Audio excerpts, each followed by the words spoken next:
We don't really need an introduction, because the video is basically what it says on the tin, but I'll give you one anyway. In case you don't know me, which you probably don't because this is my first video with a microphone, my name is Leo. I don't normally wear this many reds, however I did accidentally buy this many reds, so I do need to do something with them to make it seem like it was worth it. I will make sure to label which polishes are limited edition, as well as which ones are no longer available. And then of course I'll label anything that's from PPU or something similar because those are subject to come back at some point, potentially. Not guaranteed though, just if you see it and you happen to like it, it could come back. Now, none of the polishes in this video were PR, however, in the future, if there happen to be any, I will make sure to label them like I did in last week's video. So with all of that, I will leave you to watch the actual video. Thank you! This is Kathleen & Co. Molten Sky. This polish is described as a deep violet base with a molten red copper magnetic shift. Now, as you can see, I went in with too thin of a first coat, so instead of this polish building in an even 2 coats like it normally does, we're doing 3 for the swatch because I'm not very good at this, I'll be honest. I think this would be a great Valentine's Day polish for someone who perhaps enjoys purple more than me. I'm not necessarily a purple guy, but even I enjoy this polish a lot, and I waited 6 months for this one instead of the slightly lighter Mooncat version, so. If you hadn't noticed, I am magnetizing this in the glass bead style because I wanted to flex on everyone, mainly. And also because cat eye is too hard for me, which should be the easy one, but it's not. It's not.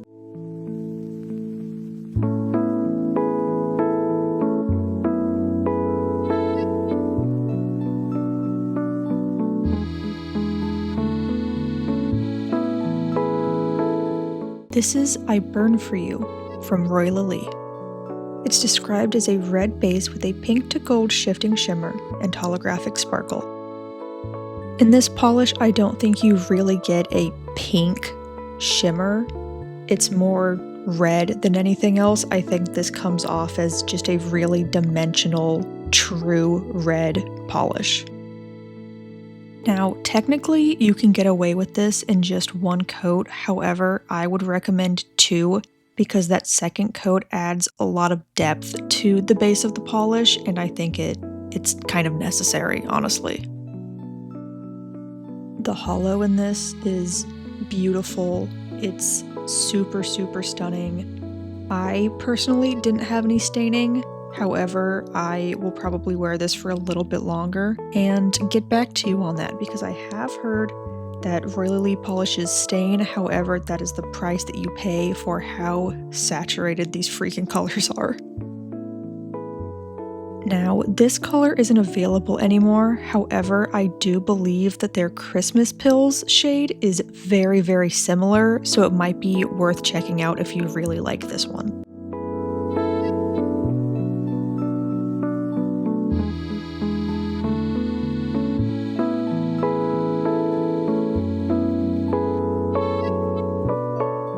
This is Black Widow by Starly. It's described as a black to red color shifting multichrome filled with a bright gold shimmer. So this polish reminds me of Shadow the Hedgehog, which has nothing to do with Valentine's Day, but I just wanted to point it out anyway in case, I don't know, maybe you and your boo are really into Sonic, which most of my friends have autism, so probably. I think the gold shimmer in here is really interesting and kind of sets it apart from other red and black multichromes. It does make the base a little bit lighter looking, so it's more charcoal-y, more brown almost. As you can see, this one builds up to opacity in just 2 coats. Now, it's a little difficult to see the red shift in this during the swatch portion, but once my finger starts moving at the end there, you'll be able to see the red.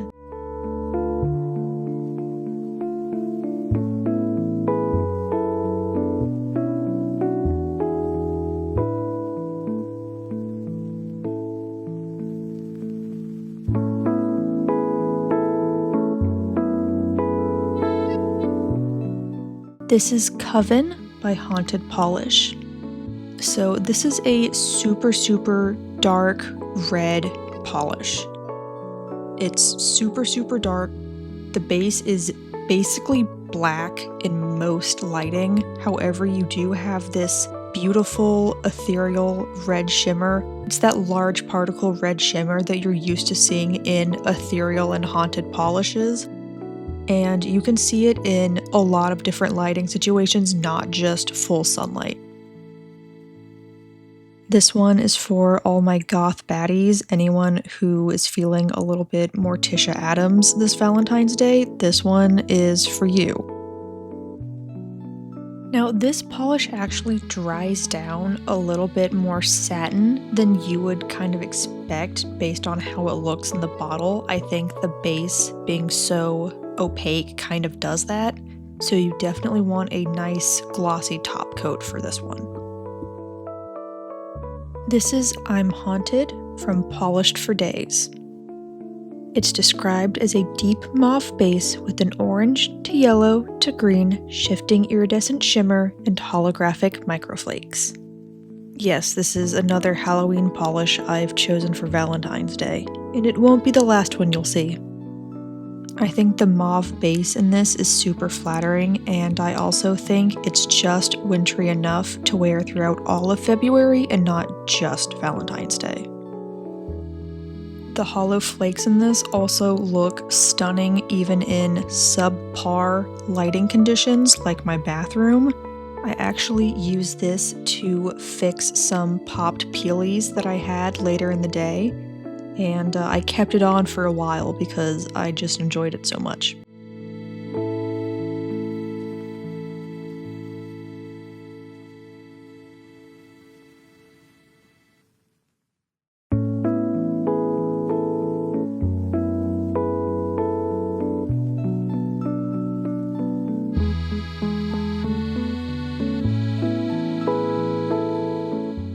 This is Veiled Dagger by Arcana Lacquer, which is really fun to say in one word.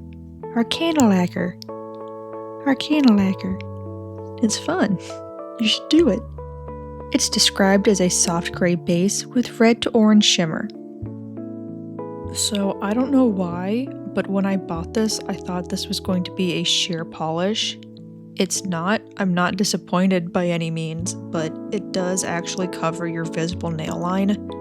If you have longer nails, you probably will need 3 coats to get full opacity here, but for me, it worked out in just 2. I thought this was sort of a fun, grungy take on Valentine's Day. You have that gray base, of course, and then this shimmer is just a beautiful pink, which I will kind of rarely ever say. It says that it's red to orange, but for me, I see it as more of like a cool red. It's kind of magenta leaning to me personally, almost a hot pink a little bit.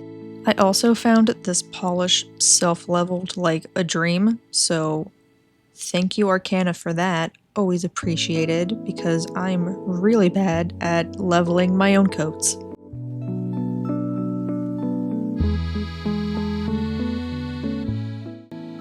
This is Bitten by ILMP. This polish is described as a deep blood red shimmer. I don't know why ILMP is lying, because no it's not, it's a flaky polish, but we'll just move past it, it's fine. And of course, this is another one for all of my beautiful goth baddies in the audience. I assume there's many of you. So this one you definitely have to build up into 3 coats, otherwise it just looks kind of magenta, but on that 3rd coat you get a beautiful, perfect blood red. I think the different colored iridescent flakes in this are really interesting because you get red, you get pink, you get orange, you get gold. At some angles, those gold shift to a lime green, which I think is really fun and kind of unexpected. So there is a teeny tiny amount of scattered hollow in here. It's like when you have crumbs on your fingers and you get them off, but then you just kind of like Salt Bae crumbs on yourself. It's similar to that, but someone did it with hollow, so it's much better than Cheeto dust.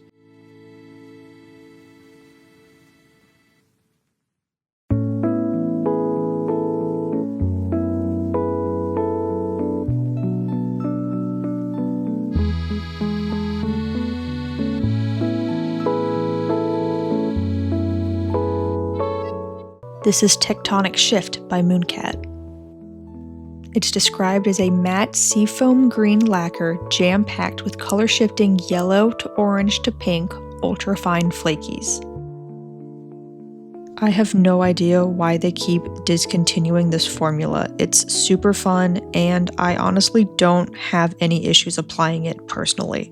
Sometimes a polish with a ton of flakies is going to feel like a buffalo dip when we paint it on, and that's okay. So I will admit that this pick kind of comes out of left field with the rest of what I've picked out here, but it reminded me so much of Conversation Hearts. I thought it would be super cute for some nail art, like as a base. The shifts in this are just insane. Like, this is the flaky version of Mermaid Bait, so if you have that, you will understand kind of what's happening here. This is not the kind of thing I normally go for, which really says a lot about how beautiful this is, because it's really different to anything else I have. I mean, you saw the rest of the list. It's obviously a little bit of an outcast here. And of course, since this is from the prehistoric collection, it has a matte finish. I did add a glossy top coat to the videos at the end so you can see how it looks glossy as well. But it looks cute both ways. You get a very different feel depending on if you wear it matte or glossy though.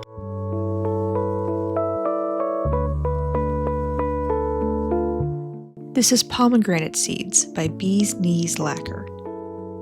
It's described as a rich red polish with a red magnetic shimmer. Now, I fucks with a Bee's Knees magnetic heavy, okay? So I knew that I didn't have any red magnetics in my collection, and I saw this, and then I immediately bought it. It was that simple. This is fantastic for nail art. I already did some Valentine's Day nail art with this.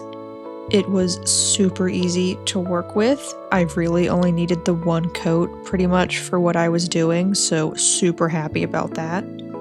This is like perfect ruby red, exactly kind of what you're looking for when you go, okay, I want like red. This is the red you're looking for. The magnetic pigment in this is much more similar to your normal magnetic pigment. It's not as fine as the Bog Dweller pigment is, but that works super well here. It has this beautiful sparkle, kind of velvety finish to it that looks fantastic.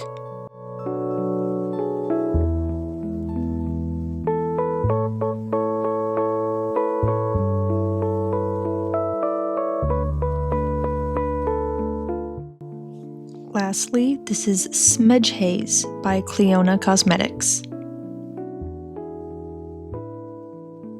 Yes, it is named that.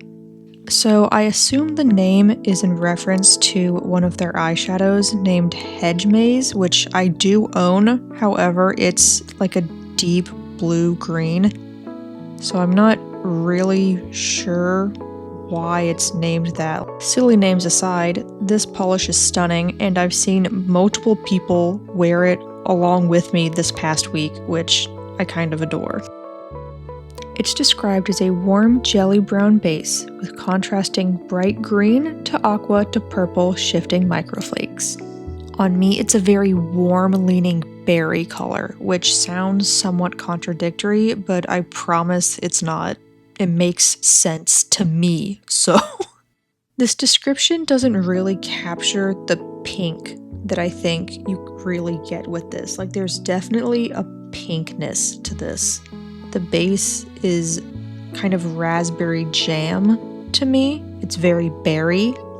Regardless, this applies super well. It's not terribly thick like some flakies are. It applied pretty nice and even on me. There was a little bit of texture, but just normal top coat, and it was fine.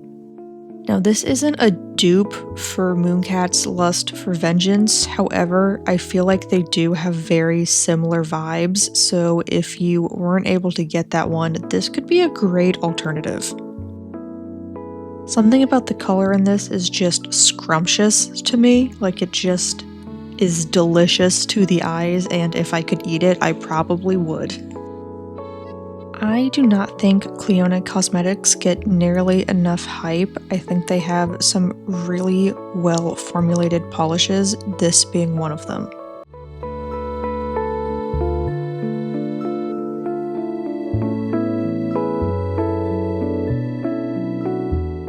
Thank you so much for watching till the end of the video. If you enjoyed it, please let me know. I would really appreciate it. And if you didn't enjoy it, you watched till the end, so you're kind of warranted to leave a hate comment. Like, I get it, it's fine. You're allowed. And of course, I'm not going to make you hit any of the buttons, but it would be so nice. It would be so nice to me. That would be so nice. You should do it. You should do it. You could do it to be nice to me.